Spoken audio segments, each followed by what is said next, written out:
Coronavirus Disease 2019 atau COVID-19 adalah penyakit jenis baru disebabkan oleh virus corona yang ditularkan antara hewan dan manusia. Virus ini pertama kali dilaporkan muncul pada tanggal 31 Desember 2019 dengan gejala umum berupa gangguan pernapasan akut seperti demam, batuk, dan sesak napas dengan masa inkubasi yaitu 14 hari. Standar pencegahan dasar dalam COVID-19 antara lain dengan melakukan protokol kesehatan berupa gerakan mencuci tangan dan memakai masker. Adapun pencegahan secara masif dilakukan dengan kebijakan PSBB atau pembatasan sosial berskala besar dan AKB atau adaptasi kebiasaan baru yang diberlakukan di Indonesia atas kebijakan pemerintah. Pada tanggal 2 Maret 2020, Indonesia mulai mengumumkan kasus pertama COVID-19. Kasus ini diduga berasal dari WNA, warga negara asing, yang datang pada tanggal 14 Februari 2020. Kasus pun mulai menyebar di Indonesia dengan Jakarta memimpin sebagai daerah dengan kasus terbanyak di Indonesia. Kemudian, Gubernur DKI Jakarta mengumumkan dilaksanakannya PSBB, pembatasan sosial berskala besar, pada tanggal 10 April 2020 dan disusul oleh daerah lain.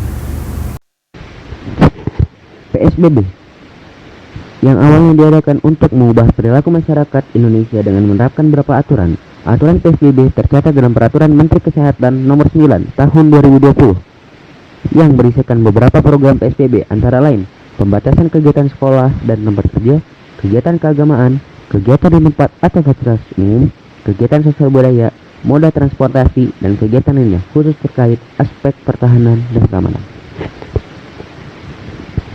Pada pelaksanaannya, PSBB cukup mengalami banyak kendala, sehingga menyebabkan pemerintah menerapkan aturan baru, yaitu adaptasi kebiasaan baru, atau New Normal Era. New Normal adalah perilaku untuk tetap menjalankan aktivitas normal, namun dengan ditambah menerapkan protokol kesehatan guna mencegah terjadinya penularan COVID-19. Pemberlakuan New Normal nampaknya juga belum berhasil dilakukan. Hal ini dibuktikan dengan banyaknya masyarakat yang masih tidak menaati protokol kesehatan, dengan naiknya tingkat penderita COVID-19. Kegagalan PSBB dan normal ini dapat dikaitkan dengan kondisi psikologi masyarakat. Terdapat bagian pada otak manusia yang bernama amigdala. Amigdala sendiri merupakan jaringan syaraf yang berbentuk almond yang terletak di temporal bagian sisi lobus otak yang berfungsi sebagai pengendali atas persepsi emosi, seperti marah, sedih, takut, dan lain-lain, serta agresi pengendali. Amigdala secara natural menganggap perubahan sebagai bentuk ancaman sehingga mengeluarkan hormon-hormon untuk ketakutan dan perlawanan. Tubuh manusia secara otomatis melindungi manusia dari perubahan. Hal ini membuat sebagian masyarakat menolak dan tidak dapat menerima perubahan atau aturan baru. Penolakan yang disebabkan oleh amigdala merupakan hal yang bisa diatasi. Hormon penolakan dan perlawanan harus diimbangi dengan hormon kepercayaan yang cukup. Hal ini terjadi pada seorang yang hobi melakukan hal baru. Hormon penolakan ia miliki seimbang atau bahkan lebih kecil dari hormon kepercayaan dan kebahagiaan, sehingga ia bisa melawan penolakan dan ketakutannya.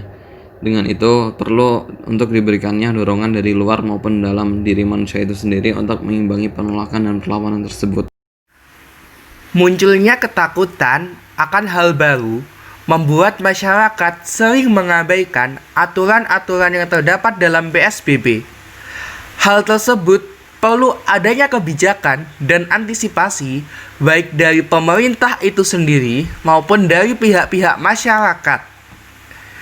Beberapa cara dapat dilakukan pemerintah untuk mengatasi ketakutan masyarakat terhadap aturan PSBB dan adaptasi kegiatan baru atau AKB.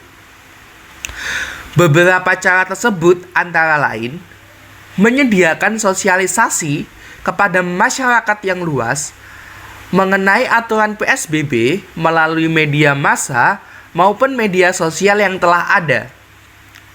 Sosialisasi ini memiliki peran yang sangat penting dalam proses transisi dari masa PSBB menuju masa AKB.